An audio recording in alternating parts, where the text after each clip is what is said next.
Good morning, Zio here, and today we're going back to take a look at The Last of Us 2, see what it's doing, because we looked at it last week, and yeah, things were brewing. Since then, user reviews have come in and other stuff, so let's just take a look and, I guess, comment on the whole situation. Let's go grab your coffee. Let's get into it.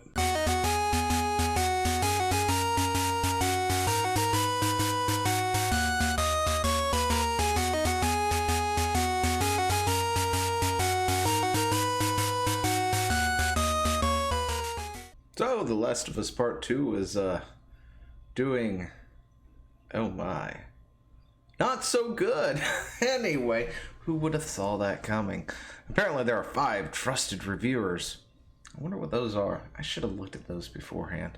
I'm afraid to click on it because I don't know what's going to happen. But, you know, we're going to click on it and see what pops up. The Last of Us Part 2 review. Trusted reviews. Is that a site? Trusted reviews. Huh. Oh wait, it's a 5 out of 5 from trusted reviews. Wow, I'm a genius. Anyway, so the topic of the day is perfect scores, games, and so forth and so on, and all that good stuff. That's exactly what we're going to talk about. So let's go ahead and just sort of get into that portion real quick. And this is a great spot to go with from that. So when you got things that are 10 out of 10, perfect scores, 100s, 5 out of 5, whatever it is, right? I hate it. Mainly because to me, and I would say the general audience, we'll look at that and say that this is a perfect thing. This whatever it is that is being rated is 100% perfect. Now, when you take things like IGN and stuff and Kotaku and whoever else who do give scores like that, like 10 out of 10, you can go to their site and actually take a look at it, which I forgot to bring up because I am definitely a professional at this. Anyway, if you actually go and look up their review policies and stuff, when it says 10 out of 10, they actually do clarify that that doesn't mean the game is 100% perfect, but it is the best score we can give for an almost essentially perfect game, right? And I find that to be a complete and utter cop-out, of course. It really invalidates the score, if you ask me, because for the most part, if you don't go look for that sort of thing, you're probably never going to know about it. We're talking about, I guess, the semantics of, people and how people function, look at things and stuff like that. Semantics, is that even the right word? Anyway, I'm not the most intelligent person in the world, even if I may come out that way sometimes. But yeah, it's just when you see something, right, that says 10 out of 10, you look at it and go, oh, that game must be perfect, or that show must be perfect, or whatever it is that's being graded. It must be 100% perfect, should not be a problem whatsoever. And it's just one of those things that normal people, including myself at one point in time, would have looked at that and go, that means it's great, right? And you would have to go outside the box, essentially, away from the review to another back page of whatever site it is to find a 10 out of 10 doesn't necessarily mean it's 100% perfect. And I find that to be a complete and utter cop-out. If you're going to do a scaling thing, scale accordingly. Make something that is uniformed. And it's not exactly an easy task when you have multiple people doing multiple reviews.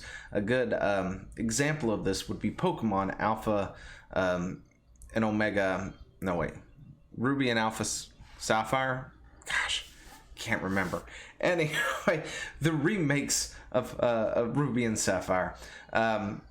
When they came out, the first game I think scored like a 9 something. I can't remember. And then the second game, the remakes of the old generation game came out at a much lower score for the same site. Why was that? 2 different reviewers.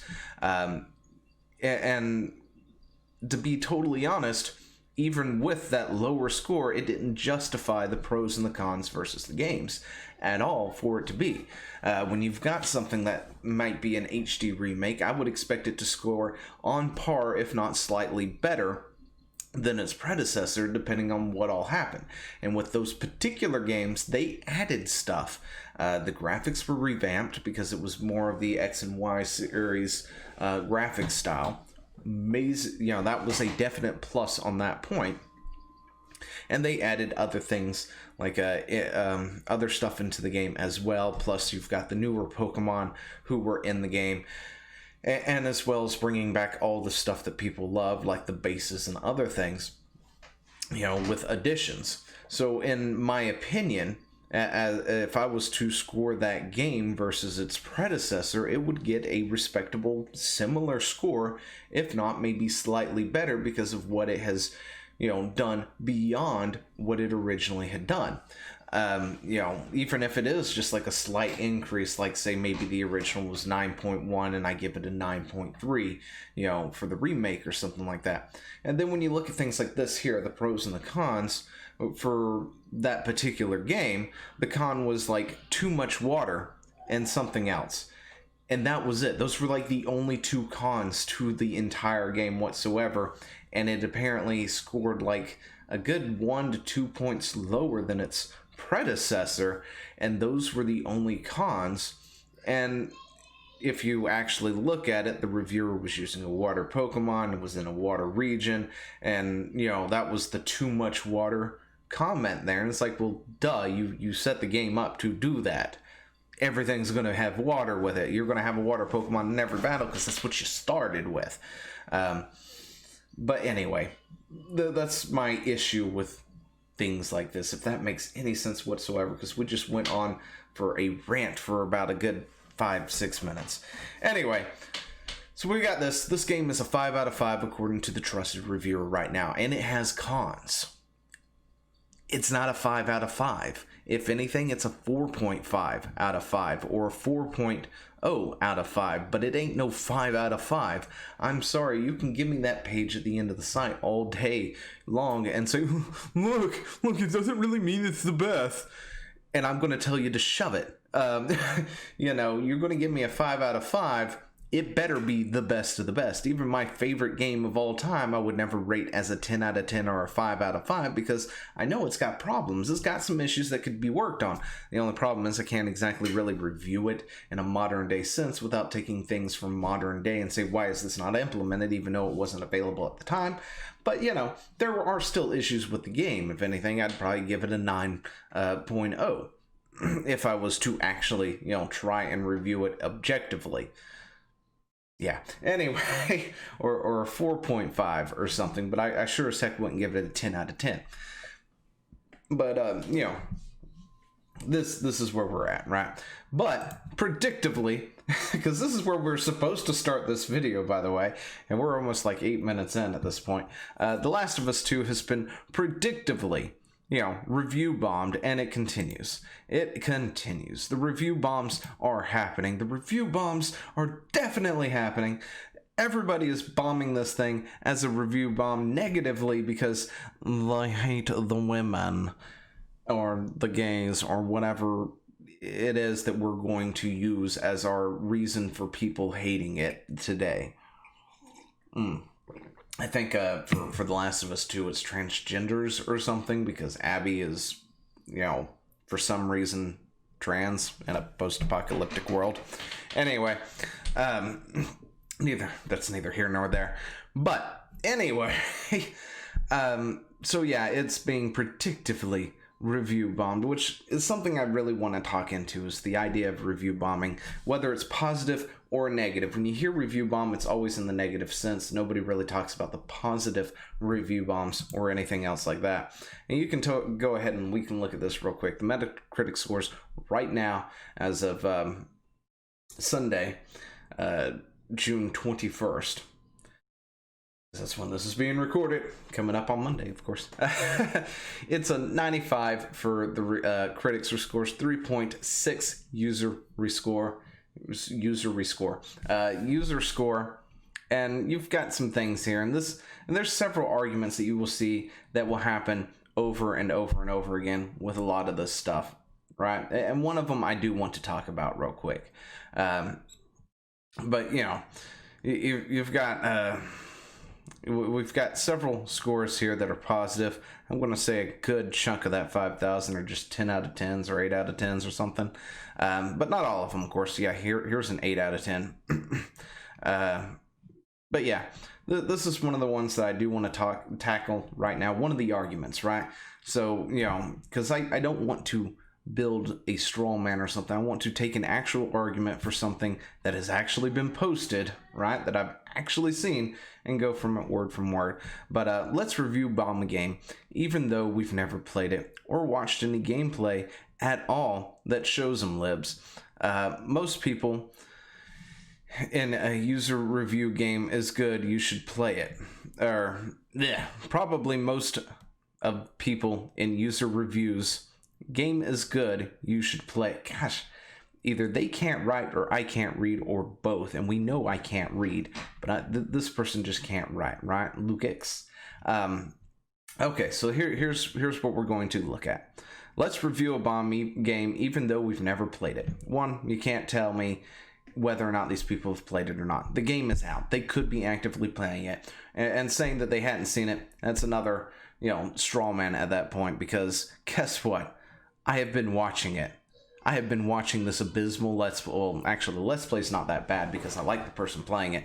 But the game itself, it's okay up to a certain point. Spoilers, by the way.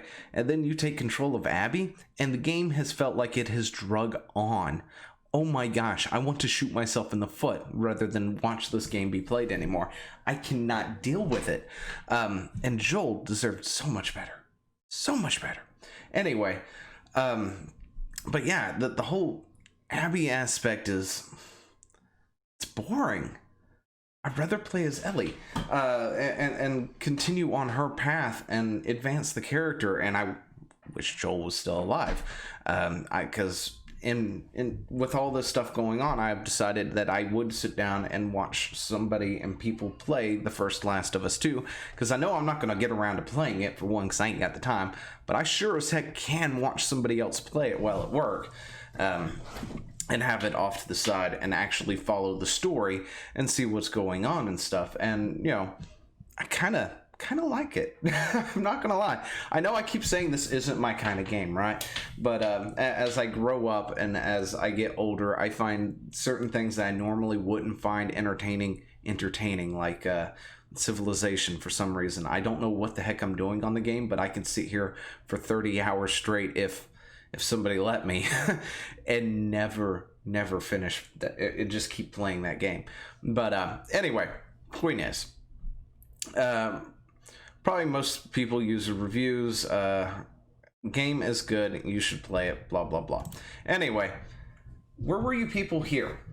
Seriously, you're gonna sit there and tell me that this review bomb is bad, right? But yeah, where was everybody when this was going on? We talked about this a while back, right? This was it's a video I did where I was talking about, is Sony manipulating the reviews on The Last of Us 2. If you hadn't seen it, go take a look at it. Not a whole lot of people saw it. just to, you know, put that out there. But, you know, this is where we were looking at the Sony PlayStation Store, right? And you can see where this thing has 766 ratings. Game's not even out yet. Not even reviews for the review copies, as far as I'm aware, had been sent out, or they were just sending out at that time or something. But we had over 766 ratings at the recording of the video, all 5 stars. Every one of them. The Digital Deluxe had over 800 at the time. And as time went on, they both climbed well over 1,000, right? Reviews before the game was launched. These were pre-orders on the digital release store. Over 1,000 5 stars. Positive. Not a soul had played the game yet. So when I see things like this, when I see people making this argument, I just want to tell them to just go away. Your argument holds no water whatsoever at this point in time. You know, if you're not going to sit there and do anything when you've got the reverse of that, you know, the positive review bombs going on, which is exactly what these are right here, by the way. These 5,000, I guarantee a good 70% of these, more than likely, are just a review bomb. Somebody popping in a 10 and saying something real quick, something small like this, just so they can try and be like, yeah, see, people love the game. But seriously, at the same time, there are similar things on the other side. I'm not gonna lie, that one's not even in English. But anyway, when it comes to these sort of things, usually it's done for a reason, right? That is the big takeaway from this. When you've got things like this, they're done for a reason. You can look at articles like these here, and they're going to sit there and tell you that the game is being review bombed because gamers are sexuals, misogynistic, and things like that, and transphobic, and whatever phobic ism that you want to add into the mix, right? That's what they're going to do. They're going to blame it all on that, but if you actually come and look at some of these things, you actually will learn why people are up to it. Big budget game, okay, but this game offended my feelings, whatever, I don't know what that is. Audio 1010, gameplay 710, plot 10 or 010. I wouldn't call that a 0. Just saying, that's more like a 50% here. Anyway, that's a bad example. But hey, I'm not sitting here trying to push any particular agenda or anything, so you know, you're going to get both sides of the debate here as far as I can do it. But when you do go in and look at a lot of the reviews and stuff, you do see people talking about how Naughty Dog was how they've done things, political stuff to please SJWs, absolute trash, and that's a valid thing. You know, people aren't okay with that. They don't like that sort of thing when you add stuff in. However, this game does feel like it was built from the ground up with that in mind, so on one hand I can forgive it for doing that because that's what the game was built around. It's different when it's shoehorned in. When it's shoehorned in, then you'll have me complain about it, right? But yeah, I'm not going to complain about it if it wasn't just straight up shoehorned in. Although it does seem like Neil Druckmann did throw himself into a particular scene. Yeah, we won't get into it here. Anyway, but yeah, I have seen several reviews where people were like, you know, they really did enjoy the first one. They played this and they were absolutely devastated at how they handled Jill, right? How they handled this, that, and the other. And you know, that's a big thing to look at. And those are, of course, are not the zeros out there. They're the lower scores, of course, but they're not exactly, you know, straight up a 0 trash out of trash or whatever.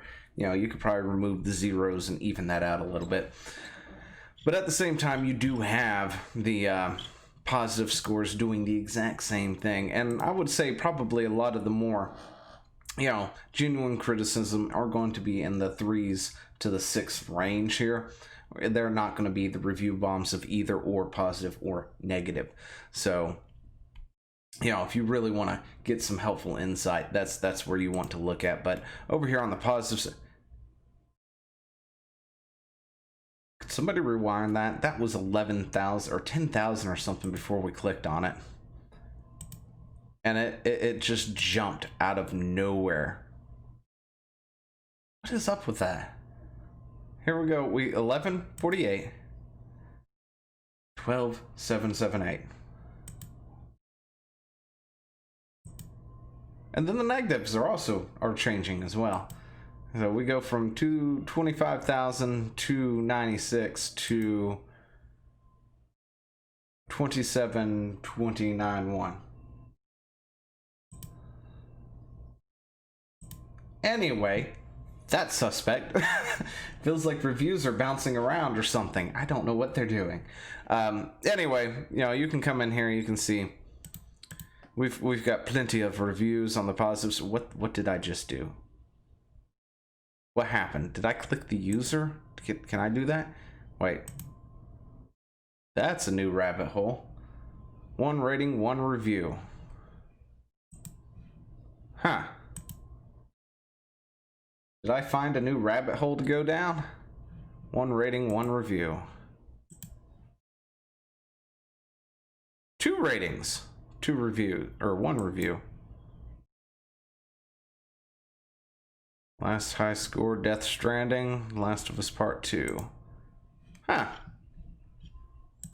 Let's take a look at this real quick. Yeah, I know, now I'm just doing this. Same here. Last of Us Part 2.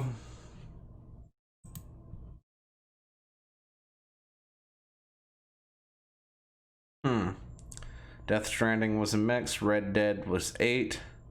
This one might actually be a legit 0 score then. Yeah. No, never mind. That was all on June 19th, which was the other day. I take it back. Anyway, so we found another rabbit hole. This video has gone on long enough. We will leave it at that. That seems like a thing that is going to be fun to go down and take a look, see what's what. Anyway, let me know what you think down in the comments below, and I will talk to you in the next one. Hey, thanks for watching. Don't forget to leave a comment, smash that like button, and always subscribe for more. And of course, there are other videos floating around somewhere on the screen, so click one of those and see if you can find something that suits your fancy. Till then, I'll see you later. Bye.